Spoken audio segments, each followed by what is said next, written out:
Je pense que vous détestez votre banque et comme tout le monde, vous faites rien pour en changer. Sachez que maintenant, changer de banque, c'est plutôt facile, surtout qu'elle vous offre des centaines d'euros de bienvenue pour en changer ou au moins les prendre en seconde banque. Je vous proposerai en fin de vidéo de rajouter encore la moitié du parrainage chez Fortuneo au Boursorama, ce qui devrait presque vous faire aux alentours de 200 euros de bienvenue dans l'une ou dans l'autre de ces deux banques. Évidemment, si vous n'avez pas un crédit maison sur 25 ans et 3 crédits conso dans votre banque actuelle, vérifiez que votre crédit maison vous oblige toute la durée du prêt IMO à avoir bien les moyens de paiement chez votre banque classique ou si elle rajoute pas des pourcentages sur le crédit si vous en partez. Mais si vous n'êtes pas dans ce cas, ça serait dommage de payer 10-15 euros par mois une carte bleue dans une banque classique quand chez Fortuneo, Boursorama ou les autres banques en ligne type Modabank, ING Direct et compagnie vous proposent les mêmes cartes bleues gratuites mensuellement. Suite à une loi sur la mobilité bancaire, changer de banque, c'est maintenant presque aussi simple que de changer d'opérateur téléphonique. Avec une automatisation de presque tous vos prélèvements automatiques qui passent de l'ancienne à la nouvelle banque, vous avez un message aussi qui va être envoyé automatiquement à tous les gens qui avaient votre RIB et votre IBAN de votre ancienne banque pour leur donner votre nouveau RIB IBAN.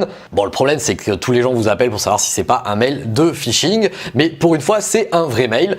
Et par exemple chez Boursorama, on te donne 80 euros de bienvenue, même des fois encore plus, et on rajoute 50 euros si tu utilises la fonction de changement de banque automatique que moi j'ai utilisé de Fortuneo vers Boursorama, ce qui fait 80 plus 50, plus les 40 euros que je rajouterai si tu utilises mon lien de parrainage.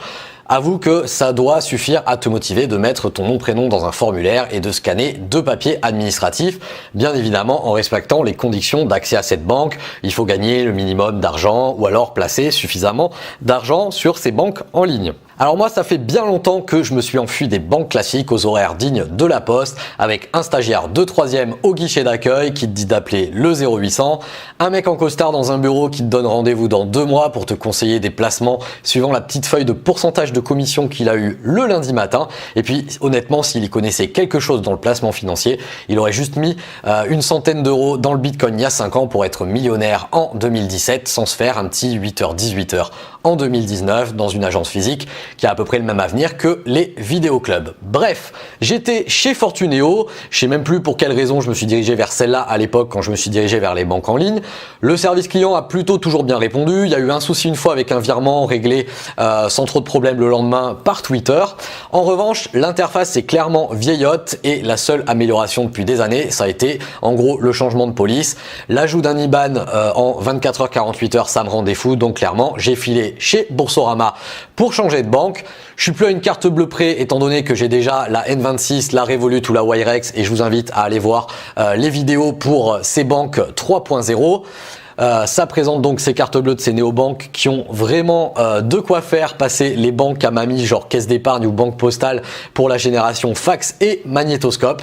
Eh bien, sachez que tout s'est plutôt bien passé dans la transition automatique. EDF, enfin Direct Énergie, l'abonnement fibre, les 2 abonnements téléphoniques, ils sont passés automatiquement dans la nouvelle banque sans aucun problème avec un petit texto qui m'a expliqué que ça s'est bien passé.